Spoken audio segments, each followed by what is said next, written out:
ഒരിക്കൽ ഒരു ഇംഗ്ലീഷ് ഭാഷാ വെബ്സൈറ്റായ 4ചാനിൽ ഒരു സാധാരണ ചിത്രം ഒരു പോസ്റ്റായി ആരംഭിച്ചു. മുമ്പാർക്കും അറിയില്ലായിരുന്നു.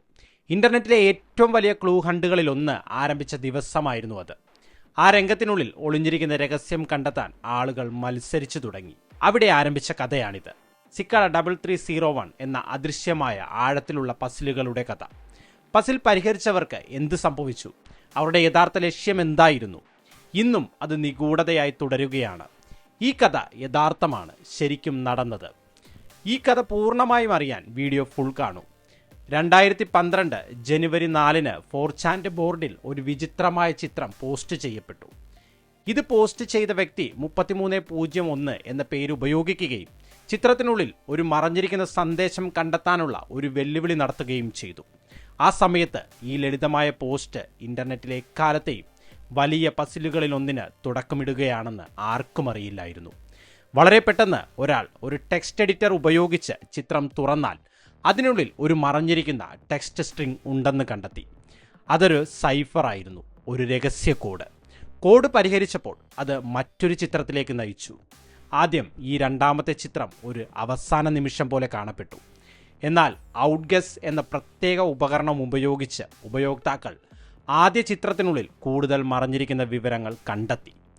ആ പുതിയ വിവരങ്ങൾ അവരെ ഒരു സബ്റെഡിറ്റിലേക്ക് നയിച്ചു. അവിടെ നിന്ന് ഒരു പുസ്തകത്തിലേക്ക് വിരൽ ചൂണ്ടുന്ന സൂചനകൾ അവർ കണ്ടെത്തി. ആ പുസ്തകത്തിനുള്ളിൽ മറ്റൊരു കോഡുണ്ടായിരുന്നു.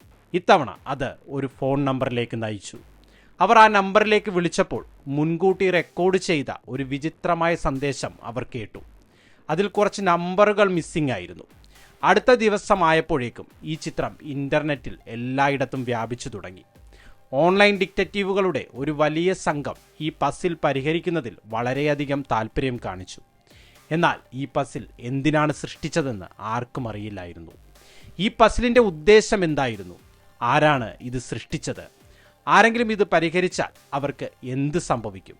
ചിലരിത് ഒരു തമാശയാണെന്ന് കരുതിയിരുന്നു. എന്നാൽ ഒരു സാധാരണ ട്രോളിന് സൃഷ്ടിക്കാൻ കഴിയാത്തത്ര സങ്കീർണമാണെന്ന് പലരും വിശ്വസിച്ചിരുന്നു. കിംവദന്തികൾ പ്രചരിക്കാൻ തുടങ്ങി. ഒരുപക്ഷെ ഇത് മികച്ച കോഡ് ബ്രേക്കർമാരെ റിക്രൂട്ട് ചെയ്യാൻ ശ്രമിക്കുന്ന ഒരു രഹസ്യ ഗ്രൂപ്പിന്റെയോ ഒരു സർക്കാർ ഏജൻസിയുടെ പ്രവർത്തനമായിരിക്കാം എന്ന് ചിലർ പറഞ്ഞു. എന്നാൽ ഇതെല്ലാം വെറും ഊഹമായിരുന്നു. താമസിയാതെ മറ്റൊരു സൂചന പ്രത്യക്ഷപ്പെടുകയാണ്. ഫോൺ സന്ദേശത്തിൽ നിന്ന് കാണാതായ നമ്പറുകൾ യഥാർത്ഥ ചിത്രത്തിന്റെ വീതിയും ഉയരവുമാണെന്ന് തെളിഞ്ഞു. അവർ ആ സംഖ്യകളെ 3301 കൊണ്ട് ഗുണിച്ചപ്പോൾ അവർ ഒരു പുതിയ വെബ്സൈറ്റ് കണ്ടെത്തി. ആ വെബ്സൈറ്റ് ഒരു കൗണ്ട് ഡൗൺ കാണിച്ചു. ഒരു സിക്കാഡ പ്രാണിയുടെ ചിത്രവും കാണിച്ചു. കൗണ്ട് ഡൗൺ അവസാനിച്ചപ്പോൾ സൈറ്റ് GPS കോർഡിനേറ്റുകളുടെ ഒരു ലിസ്റ്റ് കാണിച്ചു. ലോകമെമ്പാടുമുള്ള രാജ്യങ്ങളിലെ സ്ഥലങ്ങളായിരുന്നു അത്. 5 വ്യത്യസ്ത രാജ്യങ്ങളിലായി 14 സ്ഥലങ്ങൾ ഉണ്ടായിരുന്നു. ഇപ്പോൾ പസിൽ യഥാർത്ഥ ലോകത്തേക്ക് മാറി. ഈ സ്ഥലങ്ങൾ സന്ദർശിക്കാൻ പങ്കെടുക്കുന്നവർക്ക് പുറത്തേക്ക് പോകേണ്ടി വന്നു. ഓരോ സ്ഥലത്തും സിക്കാഡ ചിഹ്നവും ഒരു QR കോഡുമുള്ള ഒരു പോസ്റ്റർ അവർ കണ്ടെത്തി. QR കോഡ് സ്കാൻ ചെയ്തപ്പോൾ മറ്റൊരു ചിത്രത്തിലേക്ക് നയിച്ചു. ആ ചിത്രത്തിൽ ഒരു കടങ്കഥ ഉണ്ടായിരുന്നു. കടങ്കഥ ഒരു പുസ്തകത്തിലേക്ക് വിരൽ ചൂണ്ടി. ആ പുസ്തകം മറ്റൊരു വെബ്സൈറ്റിലേക്ക് നയിച്ചു. എന്നാൽ പിന്നീട് പസിൽ ഒരു പുതിയ വഴിത്തിരിവായി. അവസാന വെബ്സൈറ്റ് സന്ദർശിച്ച ആദ്യ ആളുകളിൽ കുറച്ചു പേർക്ക് മാത്രമേ അവസാന ഘട്ടത്തിലേക്ക് പോകാൻ അനുവാദമുണ്ടായിരുന്നുള്ളൂ. മറ്റുള്ളവരെ ലോക്കൗട്ട് ചെയ്തു. വെബ്സൈറ്റ് ഒരു അന്തിമ സന്ദേശം കാണിച്ചു. ഞങ്ങൾക്ക് ഏറ്റവും മികച്ചത് വേണം, അനുയായികളെ അല്ല. തിരഞ്ഞെടുക്കപ്പെട്ടവർക്ക് സ്വകാര്യ അന്തിമ ഘട്ടത്തെക്കുറിച്ച് ആരോടും പറയരുതെന്ന് മുന്നറിയിപ്പ് നൽകി. പക്ഷെ തീർച്ചയായും ചില സൂചനകൾ എന്തായാലും ചോർന്നു. നിയമങ്ങൾ പാലിച്ച ആളുകൾ അവസാന ഘട്ടങ്ങൾ പൂർത്തിയാക്കി പസിലിന്റെ യഥാർത്ഥ അവസാനത്തിലെത്തിയിരിക്കാം. പിന്നെ എല്ലാം നിശബ്ദമായി. ഒരു മാസത്തിന് ശേഷം സബ്റെഡിറ്റിൽ ഒരു ചിത്രം പ്രത്യക്ഷപ്പെട്ടു. അതിൽ പസിൽ അവസാനിച്ചുവെന്ന് പറയുന്നു. അതുപോലെ തന്നെ അത് അവസാനിച്ചു. അവർ അന്വേഷിച്ചുകൊണ്ടിരുന്ന വളരെ ബുദ്ധിമാനായ വ്യക്തികളെ കണ്ടെത്തിയതായി സിക്കാഡ പറഞ്ഞു. പിന്നീട് ആ ആളുകൾക്ക് എന്ത് സംഭവിച്ചു എന്നത് ഇപ്പോഴും ഒരു രഹസ്യമാണ്. ഔദ്യോഗിക വിശദീകരണം ഒന്നുമില്ലാത്തതിനാൽ മുഴുവൻ കാര്യവും സമയം പാഴാക്കലാണെന്ന് പലരും വിശ്വസിച്ചു. അതേ ചോദ്യങ്ങൾ അവശേഷിപ്പിച്ചു. ഈ പസിൽ എന്തിനാണ് സൃഷ്ടിച്ചത്? ഇതിന് പിന്നിൽ ആരായിരുന്നു? അവസാനത്തിലെത്തിയവർക്ക് എന്ത് സംഭവിച്ചു? എന്നാൽ വാസ്തവത്തിൽ ഇത് ഒരു തുടക്കം മാത്രമായിരുന്നു. രണ്ടാമത്തെ പസിൽ. ഈ ഗെയിം സൃഷ്ടിച്ചയാൾ വളരെ മിടുക്കനായിരുന്നു. അവർ ഓരോ സൂചനയിലും ഒരു പ്രത്യേക PGP ഒപ്പ് ചേർത്തു. സിക്കാഡയിൽ നിന്നുള്ള സന്ദേശങ്ങൾ ഏതൊക്കെയാണെന്നും ഏതൊക്കെ വ്യാജമാണെന്നും കളിക്കാർക്ക് അറിയാൻ ഇത് സഹായിച്ചു. സിക്കാഡ എല്ലാവർക്കും മുന്നറിയിപ്പ് നൽകി. ഒരു സന്ദേശത്തിൽ ശരിയായ PGP ഒപ്പില്ലെങ്കിൽ അത് അവഗണിക്കണം. അതുകൊണ്ടാണ് ആദ്യ ചിത്രം പ്രത്യക്ഷപ്പെട്ട് കൃത്യം 1 വർഷവും 1 ദിവസവും കഴിഞ്ഞ് ഒപ്പിട്ട മറ്റൊരു ചിത്രം പോസ്റ്റ് ചെയ്തപ്പോൾ ആവേശം വീണ്ടും ആരംഭിച്ചത്. വേട്ട വീണ്ടും ആരംഭിച്ചു. ആദ്യത്തെ പസിൽ കഴിഞ്ഞ് 1 വർഷം കഴിഞ്ഞ് നിരവധി വ്യാജ പകർപ്പുകൾ പ്രത്യക്ഷപ്പെട്ടു. പക്ഷേ ഒടുവിൽ ഒരു ചിത്രം യഥാർത്ഥ സിക്കാഡ ഒപ്പുമായി പൊരുത്തപ്പെട്ടു. സിക്കാഡ 3301 തിരിച്ചെത്തി. രണ്ടാമത്തെ പസിൽ ആരംഭിച്ചു. രണ്ടാമത്തെ പസിൽ ആദ്യത്തേതിന് സമാനമായിരുന്നു. ഒരു ചിത്രമുണ്ടായിരുന്നു, അതിനുള്ളിൽ ഒരു സന്ദേശമുണ്ടായിരുന്നു. ആ സന്ദേശം ഒരു പുസ്തകത്തിലേക്ക് നയിച്ചു. പുസ്തകം ഒരു ലിങ്ക് നൽകി. പടിപടിയായി പസിൽ മുന്നോട്ട് നീങ്ങി. ഒരു ഘട്ടത്തിൽ തിരയുന്നവർ ഇത് ഇൻസ്റ്റാൾ എമർജൻസ് എന്ന പേരിൽ ഒരു ഓഡിയോ ഫയൽ കണ്ടെത്തി.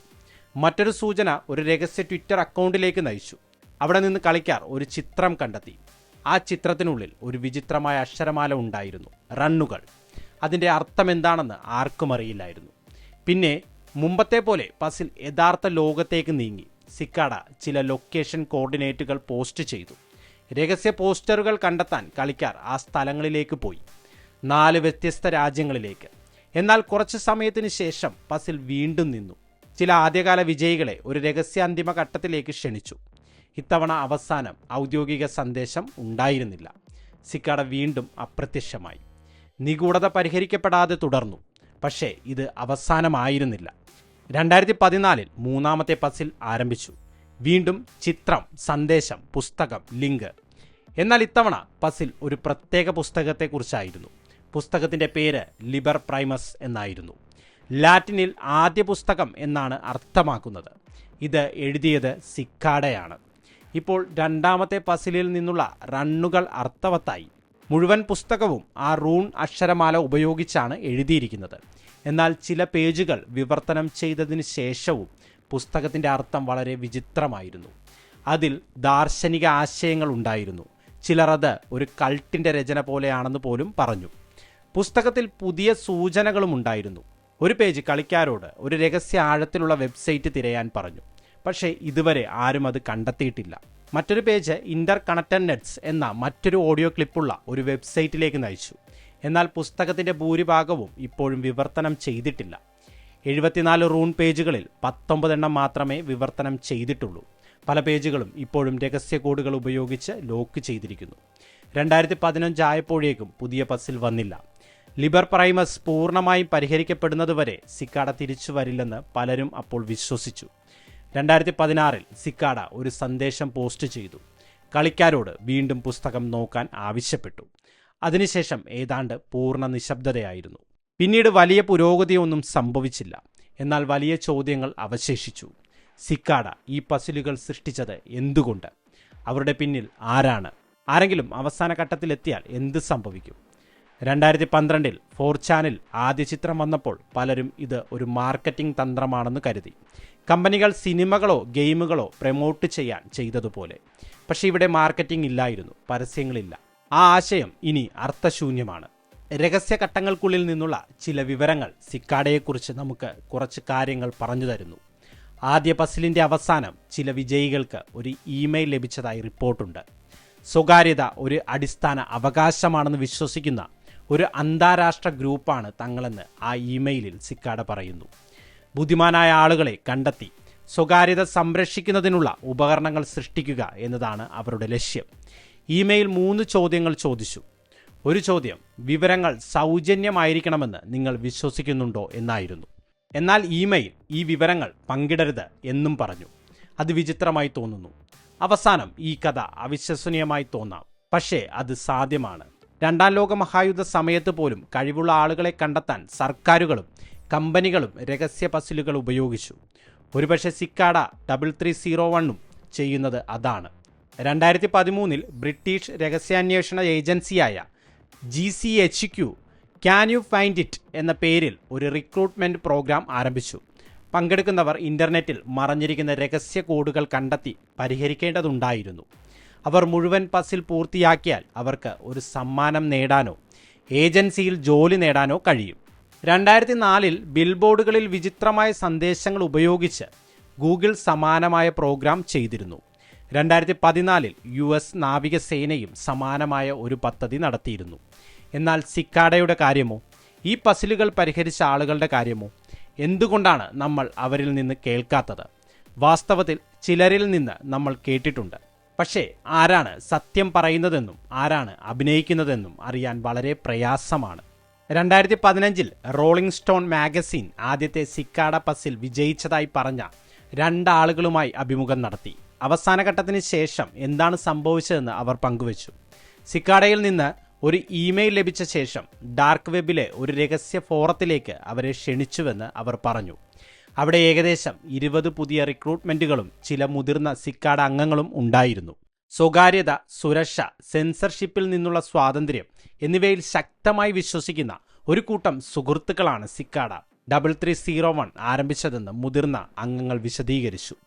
സ്വകാര്യത സംരക്ഷിക്കാൻ സഹായിക്കുന്ന സോഫ്റ്റ്വെയർ സൃഷ്ടിക്കുന്നതിനായി ഒരുമിച്ച് പ്രവർത്തിക്കുക എന്നതായിരുന്നു അവരുടെ ലക്ഷ്യം. കാലക്രമേണ സുഹൃത്തുക്കൾ കൂടുതൽ സുഹൃത്തുക്കളെ ക്ഷണിച്ചതോടെ സിക്കാഡ ഒരു വലുതും കൂടുതൽ അന്തർദേശീയവുമായ ഗ്രൂപ്പായി മാറി. പുതിയ റിക്രൂട്ട്മെന്റുകളോട് അത്തരം സോഫ്റ്റ്വെയർ സൃഷ്ടിക്കാൻ സഹായിക്കാൻ ആവശ്യപ്പെട്ടു. എന്നാൽ താമസിയാതെ പരിഹരിക്കാൻ കൂടുതൽ രസകരമായ പസിലുകൾ ഇല്ലാതായതിനാൽ പലർക്കും താൽപ്പര്യം നഷ്ടപ്പെട്ടു തുടങ്ങി. വിജയികളിൽ ഒരാളായ മാർക്കസ് വാനർ പിന്നീട് നോക്സ് പോപ്പുലിയുടെ ഒരു യൂട്യൂബ് വീഡിയോയിൽ കൂടുതൽ വിശദാംശങ്ങൾ പങ്കിടുകയുണ്ടായി. രണ്ടാമത്തെ സിക്കാഡ പസിൽ താൻ വിജയിച്ചതായി നോക്സ് പോപ്പുലി തന്നെ പറയുന്നു. രണ്ടാമത്തെ പസിൽ പൂർത്തിയാക്കിയ ശേഷം സിക്കാഡ 3301 ചേരാൻ അദ്ദേഹത്തിന് ക്ഷണം ലഭിച്ചിരുന്നു. എന്നാൽ രഹസ്യ വെബ്സൈറ്റ് ഉണ്ടായിരുന്നില്ല. അവർ അദ്ദേഹത്തോട് ക്ഷമയോടെ കാത്തിരിക്കുക എന്ന് മാത്രമാണ് പറഞ്ഞത്. പിന്നീട് 2013 മെയ് മാസത്തിൽ സിക്കാഡ പെട്ടെന്ന് എല്ലാ കോണ്ടാക്റ്റുകളും നിർത്തി. നോക്സ് പോപ്പുലി പിന്നീട് രണ്ടാമത്തെ പസിൽ വിജയികളുമായി സംസാരിച്ചു. അവർക്കെല്ലാം ഒരേ അനുഭവമായിരുന്നു. അവരെ ചേരാൻ ക്ഷണിച്ചു, ക്ഷമയോടെ കാത്തിരിക്കാൻ പറഞ്ഞു. തുടർന്ന് നിശബ്ദമായിരുന്നു. ആദ്യത്തേത് പൂർത്തിയാക്കിയ 20 പേരുമായി താരതമ്യപ്പെടുത്തുമ്പോൾ ഏകദേശം 5 പേർ രണ്ടാമത്തെ പസിൽ പൂർത്തിയാക്കിയതായി അദ്ദേഹം കരുതുന്നു. സിക്കാഡ യഥാർത്ഥത്തിൽ ആരാണെന്ന് സംബന്ധിച്ചിടത്തോളം 1980കളിലും 90കളിലും ശക്തമായ സ്വകാര്യത ഉപകരണങ്ങളെയും ക്രിപ്റ്റോഗ്രഫിയെയും പിന്തുണച്ചിരുന്ന സെഫർപങ്ക് പ്രസ്ഥാനവുമായി അവർക്ക് ബന്ധമുണ്ടാകാമെന്ന് നോക്സ് പോപ്പുലി വിശ്വസിക്കുന്നു. പക്ഷെ തീർച്ചയായും ആർക്കും ഉറപ്പില്ല. കൂടുതൽ അറിയാൻ പസിലുകളെക്കുറിച്ച് ആഴത്തിൽ വിശദീകരിക്കുന്ന നിരവധി വിശദമായ വീഡിയോകൾ നോക്സ് പോപ്പുലി തൻ്റെ യൂട്യൂബ് ചാനലിൽ നിർമ്മിച്ചിട്ടുണ്ട്. ഈ കഥകൾ പൂർണ്ണമായി സ്ഥിരീകരിക്കാൻ കഴിയില്ലെങ്കിലും സിക്കാഡ എന്തായിരിക്കാമെന്ന് അവ ശക്തമായ ഒരു ധാരണ നൽകുന്നു. സ്വകാര്യതയെ വിലമതിക്കുകയും പസിലുകളിലൂടെ പുതിയ പ്രതിഭകളെ റിക്രൂട്ട് ചെയ്യുകയും ചെയ്യുന്ന വൈദഗ്ധ്യമുള്ള ഡെവലപ്പർമാരുടെ ഒരു കൂട്ടം. ആഗോള ഗൂഢാലോചനകളെക്കുറിച്ചുള്ള ചില വന്യമായ സിദ്ധാന്തങ്ങൾ പോലെ ഇത് ആവേശകരമാകണമെന്നില്ല. പക്ഷേ ഇത് കൂടുതൽ വിശ്വസനീയമാണ്. കൂടാതെ ഓർമ്മിക്കുക, ഈ പസിലുകളൊന്നും സൃഷ്ടിക്കാൻ ഒരു വലിയ ടീം ആവശ്യമില്ല. ലോകമെമ്പാടും കാണപ്പെടുന്ന പോസ്റ്ററുകൾ സിക്കാഡ ഒരു വലിയ അന്താരാഷ്ട്ര സംഘടന ആയിരിക്കാമെന്ന് തെളിയിക്കുന്നുവെന്ന് ചിലർ കരുതുന്നു. പക്ഷേ അത് സത്യമായിരിക്കണമെന്നില്ല. ഇന്നും ആവശ്യത്തിന് പണമുള്ള ആർക്കും വ്യത്യസ്ത രാജ്യങ്ങളിൽ പോസ്റ്ററുകൾ സ്ഥാപിക്കാൻ ഓൺലൈനിൽ ആളുകളെ നിയമിക്കാം. രസകരമെന്ന് പറയട്ടെ, ഒരു പോസ്റ്ററും ഒരു പ്രധാന വിമാനത്താവളത്തിൽ നിന്ന് 1 മണിക്കൂറിൽ കൂടുതൽ യാത്ര വേണ്ടത്ര അകലെ ആയിരുന്നില്ല.